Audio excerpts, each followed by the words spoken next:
Introduction. What this book expects to accomplish. Purpose of this book is to supply, in a form suitable for laymen, guidance in the adoption and execution of an investment policy. Comparatively little will be said here about the technique of analyzing securities. Attention will be paid chiefly to investment principles and investors' attitudes. We shall, however, provide a number of condensed comparisons of specific securities, chiefly in pairs appearing side by side in the New York Stock Exchange list, in order to bring home in concrete fashion the important elements involved in specific choices of common stocks. But much of our space will be devoted to the historical patterns of financial markets, in some cases running back over many decades. To invest intelligently in securities, one should be forearmed with an adequate knowledge of how the various types of bonds and stocks have actually behaved under varying conditions, some of which, at least, one is likely to meet again in one's own experience. No statement is more true and better applicable to Wall Street than the famous warning of Santayana. Those who do not remember the past are condemned to repeat it. Our text is directed to investors as distinguished from speculators, and our first task will be to clarify and emphasize this now all but forgotten distinction. We may say at the outset that this is not a how to make a million book. There are no sure and easy paths to riches on Wall Street or anywhere else. It may be well to point up what we have just said by a bit of financial history, especially since there is more than one moral to be drawn from it. In the climactic year 1929, John J. Raskob, a most important figure nationally as well as on Wall Street, extolled the blessings of capitalism in an article in the Ladies' Home Journal entitled "Everybody Ought to Be Rich." His thesis was that savings of only $15 per month invested in good common stocks with dividends reinvested would produce an estate of $80,000 in 20 years against total contributions of only $3,600.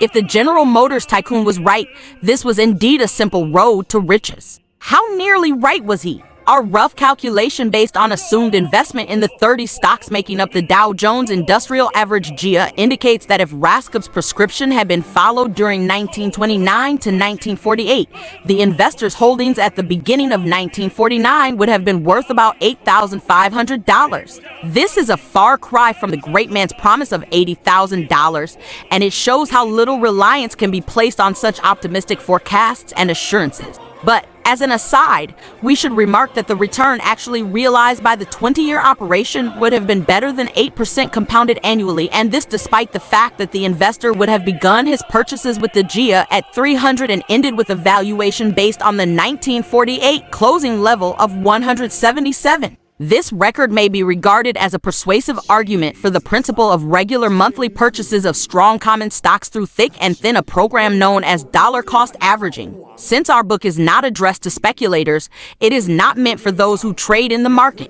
Most of these people are guided by charts or other largely mechanical means of determining the right moments to buy and sell. The one principle that applies to nearly all these so-called technical approaches is that one should buy because a stock or the market has gone up, and one should sell because it has declined. This is the exact opposite of sound business sense everywhere else, and it is most unlikely that it can lead. Torskob 1879195 was a director of DuPont, the giant chemical company, and chairman of the finance committee at General Motors. He also served as national chairman of the Democratic Party and was the driving force behind the construction of the Empire State Building. Calculations by finance professor Jeremy Siegel confirmed that Raskob's plan would have grown to just under $9,000 after 20 years, although inflation would have eaten away much of that gain. For the best recent look at Raskob's views on long-term stock investing, see the essay by financial advisor William Bernstein at www.efficientfrontier.com/ef/197/ or askob.htm.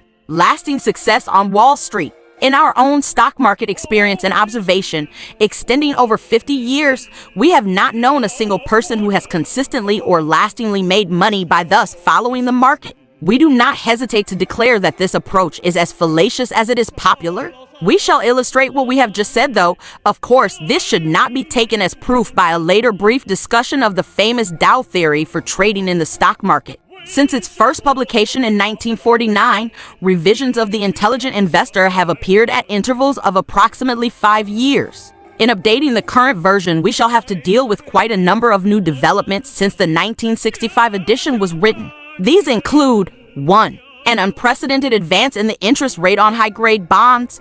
2. a fall of about 35% in the price level of leading common stocks, ending in May 1970. This was the highest percentage decline in some 30 years. Countless issues of lower quality had a much larger shrinkage.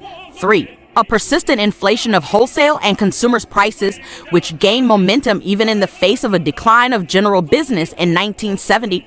4. The rapid development of conglomerate companies, franchise operations, and other relative novelties in business and finance. These include a number of tricky devices such as letter stock, proliferation of stock option warrants, misleading names, use of foreign banks, and others, plus Graham's brief discussion is in 2 parts on P33 and PP 191192. For more detail on the Dow theory, see http://viking.som.yale.edu/will/dow/dowpage.html. Plus, mutual funds bought letter stock in private transactions, then immediately revalued these shares at a higher public price. See Graham's definition on P 579. That enabled these go-go funds to report unsustainably high returns in the mid-1960s. The U.S. Securities and Exchange Commission cracked down on this abuse in 1969, and it is no longer a concern for fund investors. Stock option warrants are explained in Chapter 16.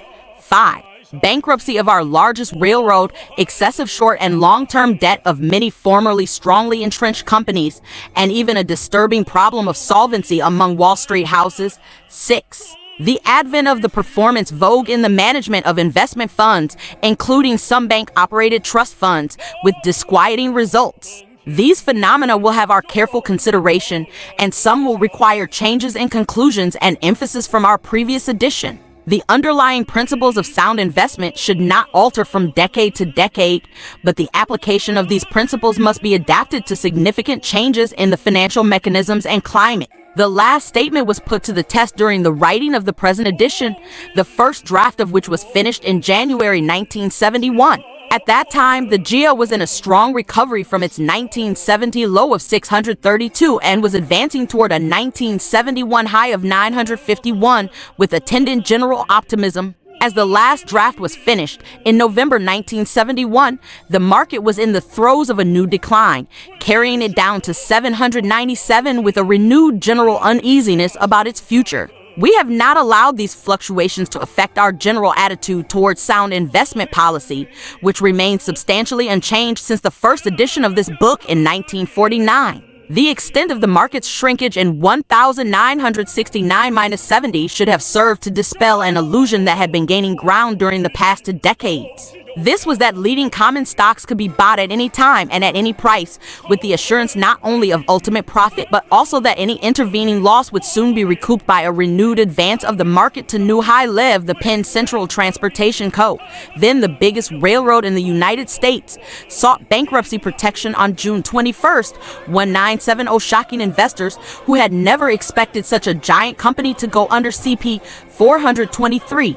Among the companies with excessive debt Graham had in mind were Ling Temkava and National General Corp. CPP 425 and 463. The problem of solvency on Wall Street emerged between 1968 and 1971 when several prestigious brokerages suddenly went bust. What this book expects to accomplish us. That was too good to be true. At long last, the stock market has returned to normal in the sense that both speculators and stock investors must again be prepared to experience significant and perhaps protracted falls as well as rises in the value of their holdings. In the area of many secondary and third-line common stocks, especially recently floated enterprises, the havoc wrought by the last market break was catastrophic. This was nothing new in itself. It had happened to a similar degree in 1961-62, but there was now a novel element in the fact that some of the investment funds had large commitments and highly speculative and obviously overvalued issues of this type.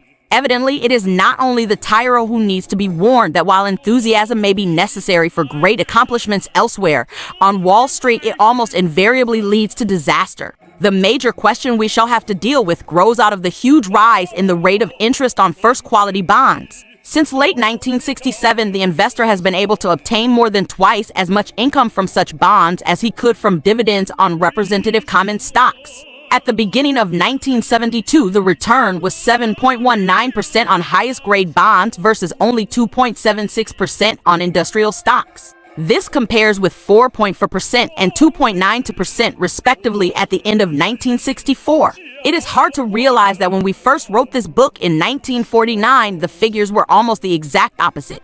The bonds returned only 2.66% and the stocks yielded 6.82%. In previous editions, we have consistently urged that at least 25% of the conservative investor's portfolio be held in common stocks, and we have favored in general a 50-50 division between the two media. We must now consider whether the current great advantage of bond yields over stock yields would justify an all-bond policy until a more sensible relationship returns, as we expect it will. Naturally, the question of continued inflation will be of great importance in reaching our decision here.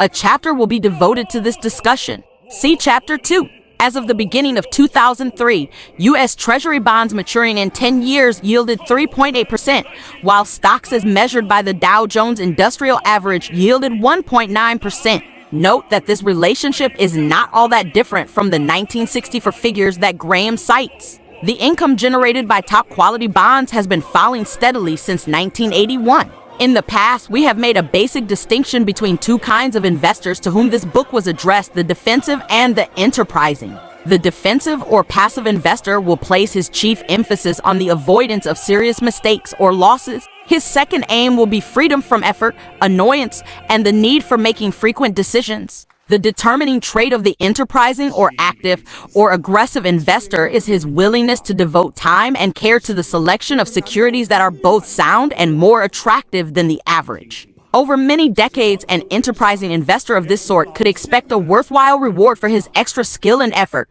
in the form of a better average return than that realized by the passive investor. We have some doubt whether a really substantial extra recompense is promised to the active investor under today's conditions. But next year or the years after may well be different. We shall accordingly continue to devote attention to the possibilities for enterprising investment as they existed in former periods and may return. It has long been the prevalent view that the art of successful investment lies first in the choice of those industries that are most likely to grow in the future, and then in identifying the most promising companies in these industries. For example, smart investors or their smart advisors would long ago have recognized the great growth possibilities of the computer industry as a whole and of international business machines in particular, and similarly for a number of other growth industries and growth companies. But this is not as easy as it always looks in retrospect.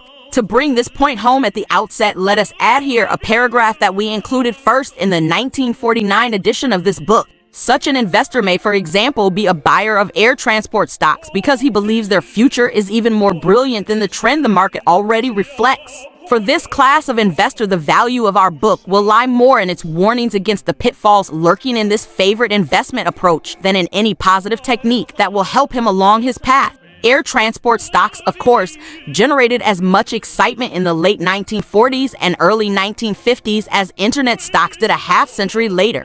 Among the hottest mutual funds of that era were aeronautical securities, and this book expects to accomplish the pitfalls have proved particularly dangerous in the industry we mentioned. It was, of course, easy to forecast that the volume of air traffic would grow spectacularly over the years. Because of this factor, their shares became a favorite choice of the investment funds. But despite the expansion of revenues at a pace even greater than in the computer industry, a combination of technological problems and overexpansion of capacity made for fluctuating and even disastrous profit figures. In the year 1970, despite a new high in traffic figures, the airline sustained a loss of some $200 million for their shareholders. They had shown losses also in 1945 and 1961. The stocks of these companies once again showed a greater decline in 1969-70 than did the general market. The record shows that even the highly paid full-time experts of the mutual funds were completely wrong about the fairly short-term future of a major and non-esoteric industry. On the other hand, while the investment funds had substantial investments and substantial gains in IBM, the combination of its apparently high price and the impossibility of being certain about its rate of growth prevented them from having more than, say, 3% of their funds in this wonderful performer. Hence, the effect of this excellent choice on their overall results was by no means decisive. Furthermore, many if not most of their investments in computer industry companies other than IBM appear to have been unprofitable. From these two broad examples, we draw two morals for our readers. 1. Obvious prospects for physical growth in a business do not translate into obvious profits for investors. 2. The experts do not have dependable ways of selecting and concentrating on the most promising companies in the most promising industries. Missiles, rockets, jets, and automation fund. They, like the stocks they owned, turned out to be an investing disaster. It is commonly accepted today that the cumulative earnings of the airline industry over its entire history have been negative. The lesson Graham is driving at is not that you should avoid buying airline stocks, but that you should never succumb to the certainty that any industry will outperform all others in the future. The author did not follow this approach in his financial career as fund manager, and he cannot offer either specific counsel or much encouragement to those who may wish to try it. What then will we aim to accomplish in this book? Our main objective will be to guide the reader against the areas of possible substantial error and to develop policies with which he will be comfortable. We shall say quite a bit about the psychology of investors. For indeed, the investor's chief problem and even his worst enemy is likely to be himself. The fault, dear investor, is not in our stars and not in our stocks, but in ourselves. This has proved the more true over recent decades as it has become more necessary for conservative investors to acquire common stocks and thus to expose themselves willy-nilly to the excitement and the temptations of the stock market. By arguments, examples, and exhortation, we hope to aid our readers to establish the proper mental and emotional attitudes toward their investment decisions. We have seen much more money made and kept by ordinary people who were temperamentally well suited for the investment process than by those who lacked this quality, even though they had an extensive knowledge of finance, accounting, and stock market lore. Additionally, we hope to implant in the reader a tendency to measure or quantify. For 99 issues out of 100, we could say that at some price they are cheap enough to buy, and at some other price they would be so dear that they should be sold. The habit of relating what is paid to what is being offered is an invaluable trait in investment. In an article in a women's magazine many years ago, we advised the readers to buy their stocks as they bought their groceries, not as they bought their perfume. The really dreadful losses of the past few years and on many similar occasions before were realized in those common stock issues where the buyer forgot to ask how much. In June 1970, the question how much could be answered by the magic figure 940, the yield obtainable on new offerings of high-grade public utility bonds. This has now dropped to about 7.3%, but even that return tempts us to ask, why give any other answer? But there are other possible answers, and these must be carefully considered. Besides which, we repeat that both we and our readers must be prepared in advance for the possibly quite different conditions of, say, 1973 to 1977. We shall therefore present in some detail a positive program for common stock investment, part of which is within the purview of both classes of investors and part is intended mainly for the enterprising group. Strangely enough, we shall suggest as one of our chief requirements here that our readers limit themselves to issues selling not far above their tangible asset value.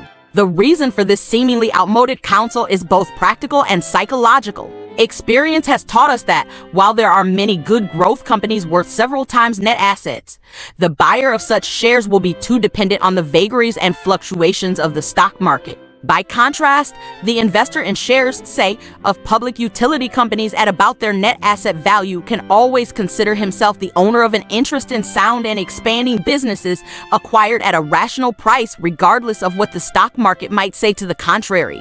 The ultimate result of such a conservative policy is likely to work out better than exciting adventures into the glamorous and dangerous fields of anticipated growth. The art of investment has one characteristic that is not generally appreciated. A creditable, if unspectacular, result can be achieved by the lay investor with a minimum of effort and capability, but to improve this easily attainable standard requires much application and more than a trace of wisdom. If you merely try to bring just a little extra knowledge and cleverness to bear upon your investment program, instead of realizing a little better than normal results, you may well find that you have done worse. Since anyone by just buying and holding a representative list can equal the performance of the market averages, it would seem a comparatively simple matter to beat the averages, but as a matter of fact, the proportion of smart people who try this and fail is surprisingly large. Even the majority of the investment funds, with all their experienced personnel, have not performed so well. Tangible assets include a company's physical property like real estate,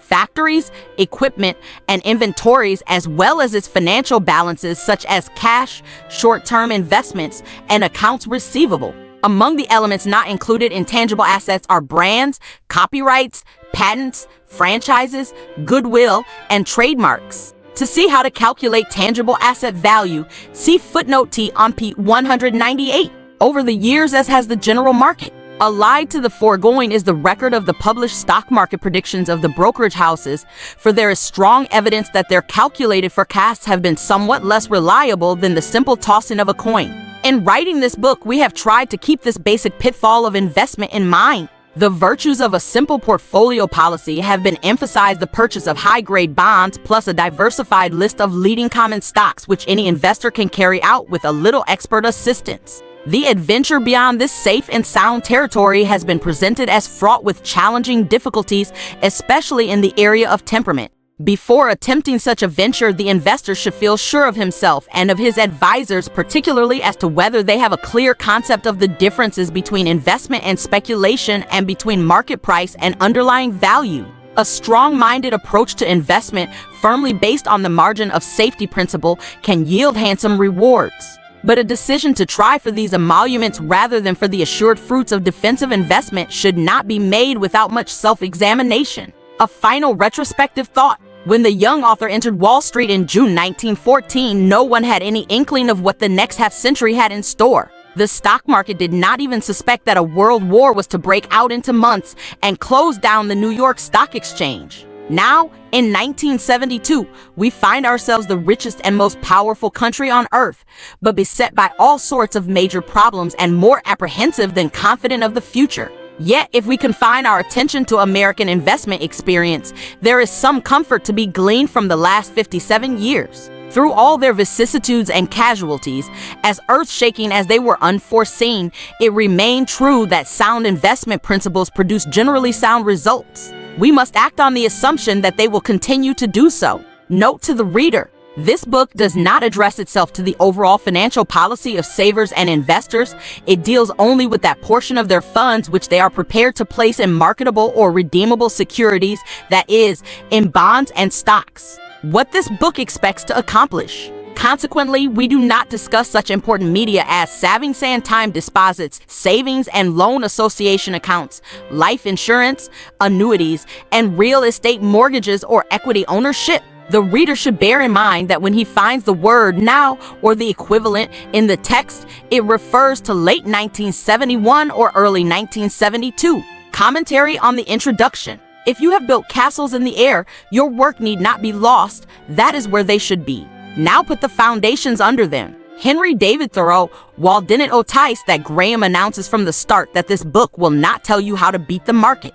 No truthful book can. Instead, this book will teach you 3 powerful lessons: how you can minimize the odds of suffering irreversible losses, how you can maximize the chances of achieving sustainable gains, how you can control the self-defeating behavior that keeps most investors from reaching their full potential. Back in the boom years of the late 1990s, when technology stocks seemed to be doubling in value every day, the notion that you could lose almost all your money seemed absurd. But by the end of 2002, many of the dot-com and telecom stocks had lost 95% of their value or more. Once you lose 95% of your money, you have to gain 1,900% just to get back to where you started. Taking a foolish risk can put you so deep in the hole that it's virtually impossible to get out. That's why Graham constantly emphasizes the importance of avoiding losses, not just in chapters 6, 14, and 20, but in the threads of warning that he has woven throughout his entire text. But no matter how careful you are,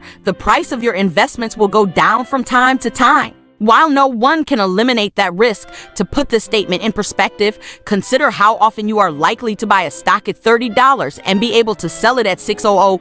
Commentary on the introduction will show you how to manage it and how to get your fears under control. Are you an intelligent investor? Now let's answer a vitally important question. What exactly does Graham mean by an intelligent investor? Back in the first edition of this book, Graham defines the term, and he makes it clear that this kind of intelligence has nothing to do with IQ or SAT scores. It simply means being patient, disciplined, and eager to learn. You must also be able to harness your emotions and think for yourself. This kind of intelligence, explains Graham, is a trait more of the character than of the brain. There's proof that high IQ and higher education are not enough to make an investor intelligent. In 1998, Long-Term Capital Management LP, a hedge fund run by a battalion of mathematicians, computer scientists, and 2 Nobel Prize-winning economists, lost more than $2 billion in a matter of weeks on a huge bet that the bond market would return to normal. But the bond market kept right on becoming more and more abnormal, and LTM had borrowed so much money that its collapse nearly capsized the global financial system. And back in the spring of 1720, Sir Isaac Newton owned shares in the South Sea Company, the hottest stock in England. Sensing that the market was getting out of hand, the great physicist muttered that he could calculate the motions of the heavenly bodies, but not the madness of the people. Newton dumped his South Sea shares, pocketing a 100% profit totaling £7,000. But just months later, swept up in the wild enthusiasm of the market, Newton jumped back in at a much higher price and lost £20,000 or more than $3 million in today's money. For the rest of his life, he forbade anyone to speak the words South Sea in his presence. Benjamin Graham, the intelligent investor Harper and Row, won 9 for 9, Pete 4. A hedge fund is a pool of money, largely unregulated by the government, invested aggressively for wealthy clients. For a superb telling of the LTM story, see Roger Lowenstein, When Genius Failed Random House, 2000. John Carswell, The South Sea Bubble Crescent Press, London, 1960, pp. 131-199. Also see www.harvard-magazine.com/issue/mj99/damn-d. Hummel. Commentary on the introduction. Sir Isaac Newton was one of the most intelligent people who ever lived, as most of us would define intelligence. But in Graham's terms, Newton was far from an intelligent investor. By letting the roar of the crowd override his own judgment, the world's greatest scientist acted like a fool. In short, if you failed at investing so far, it's not because you're stupid. It's because, like Sir Isaac Newton, you haven't developed the emotional discipline that successful investing requires. In Chapter 8, Graham describes how to enhance your intelligence by harnessing your emotions and refusing to stoop to the market's level of irrationality. There you can master his lesson that being an intelligent investor is more a matter of character than brain. A chronicle of calamity note. Let's take a moment to look at some of the major financial developments of the past few years. 1. The worst market crash since the Great Depression, with U.S. stocks losing 50.2% of their value or $7.4 trillion between March 2000 and October 2002. 2. Far deeper drops in the share prices of the hottest companies of the 1990s, including AOL, Cisco, JDS Uniphase, Lucent, and Qualcomm, plus the utter destruction of hundreds of internet stocks. 3. Accusations of massive financial fraud at some of the largest and most respected corporations in America, including Enron, Tyco, and Xerox. 4. The bankruptcies of such once glistening companies as Conseco, Global Crossing, and WorldCom. 5. Allegations that accounting firms cooked the books and even destroyed records to help their clients mislead the investing public. 6. Charges that top executives at leading companies siphoned off hundreds of millions of dollars for their own personal gain. 7. Proof that security analysts on Wall Street praised stocks publicly but admitted privately that they were garbage. 8. A stock market that, even after its blood-curdling decline, seems overvalued by historical measures, suggesting to many experts that stocks have further yet to fall. Commentary on the introduction. 9. A relentless decline in interest rates that has left investors with no attractive alternative to stocks. 10. An investing environment bristling with the unpredictable menace of global terrorism and war in the Middle East. Much of this damage could have been and was avoided by investors who learned and lived by Graham's principles. As Graham puts it, while enthusiasm may be necessary for great accomplishments elsewhere, on Wall Street it almost invariably leads to disaster. By letting themselves get carried away on internet stocks, on big growth stocks, on stocks as a whole, many people made the same stupid mistakes as Sir Isaac Newton. They let other investors' judgments determine their own. They ignored Graham's warning that the really dreadful losses always occur after the buyer forgot to ask how much. Most painfully of all, by losing their self-control just when they needed it the most. These people proved Graham's assertion that the investor's chief problem and even his worst enemy is likely to be himself. The sure thing that wasn't many of those people got especially carried away on technology and internet stocks, believing the high-tech hype that this industry would keep outgrowing every other for years to come, if not forever.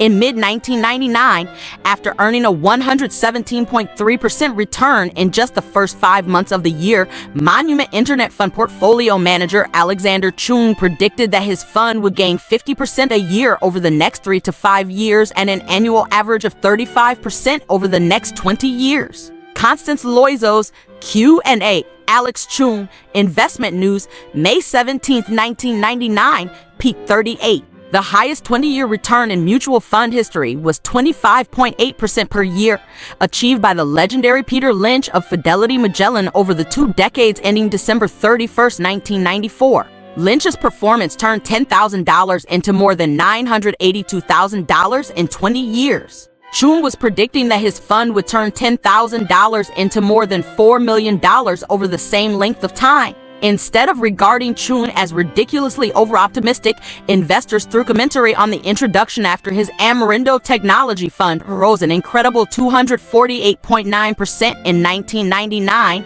Portfolio manager Alberto Weiler ridiculed anyone who dared to doubt that the internet was a perpetual money-making machine. If you're out of this sector, you're going to underperform. You're in a horse and buggy, and I'm in a Porsche. You don't like tenfold growth opportunities? Then go with someone else. In February 2000, hedge fund manager James J. Cramer proclaimed that internet-related companies are the only ones worth owning right now. These winners of the new world, as he called them, are the only ones that are going higher consistently in good days and bad. Cramer even took a pot shot at Graham. You have to throw out all of the matrices and formulas and texts that existed before the web. If we used any of what Graham and Dodd teach us, we wouldn't have a dime under management. All these so-called experts ignored Graham's sober words of warning. Obvious prospects for physical growth in a business do not translate into obvious profits for investors. While it seems easy to foresee which industry will grow the fastest, that foresight has no real value if most other investors are already expecting the same thing. By the time everyone decides that a given industry is obviously the best money at him, flinging more than $100 million into his fund over the next year, a $10,000 investment in the Monument Internet Fund in May 1999 would have shrunk to roughly $2,000 by year in 2002. The Monument Fund no longer exists in its original form and is now known as Orbitech's Emerging Technology Fund. Lisa Riley Cullen, The Triple Digit Club, Money, December 1999, peak 170. If you had invested $10,000 in Weiler's fund at the end of 1999, you would have finished 2002 with just $1,195 left, one of the worst destructions of wealth in the history of the mutual fund industry. See www.thestreet.com/fund/smarter/8918. Cramer's favorite stocks did not go higher consistently in good days and bad. By year-end 2002, one of the 10 had already gone bankrupt, and a $10,000 investment spread equally across Cramer's picks would have lost 94%, leaving you with a grand total of $597.44. Perhaps Cramer meant that his stocks would be winners not in the new world, but in the world to come. One to invest in, the prices of its stocks have been bid up so high that its future returns have nowhere to go but down. For now at least, no one has the gall to try claiming that technology will still be the world's greatest growth industry. But make sure you remember this,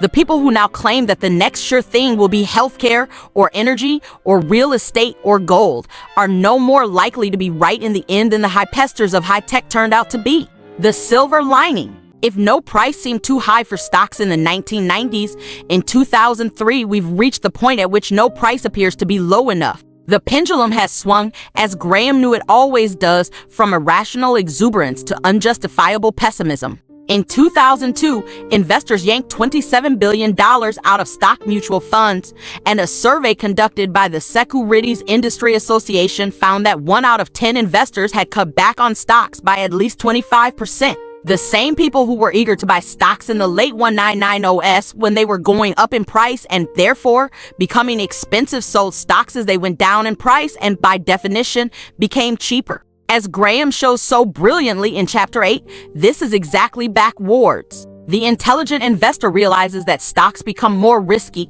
not less, as their prices rise, and less risky, not more, as their prices fall. The intelligent investor dreads a bull market since it makes stocks more costly to buy. And conversely, so long as you keep enough cash on hand to meet your spending needs, you should welcome a bear market since it puts stocks back on sale. So take heart, the death of the bull market is not the bad news everyone believes it to be. Thanks to the decline in stock prices, now is a considerably safer and saner time to be building wealth. Read on and let Graham show you how. The only exception to this rule is an investor in the advanced stage of retirement who may not be able to outlast a long bear market. Yet even an elderly investor should not sell her stocks merely because they have gone down in price. That approach not only turns her paper losses into real ones, but deprives her heirs of the potential to inherit those stocks at lower costs for tax purposes.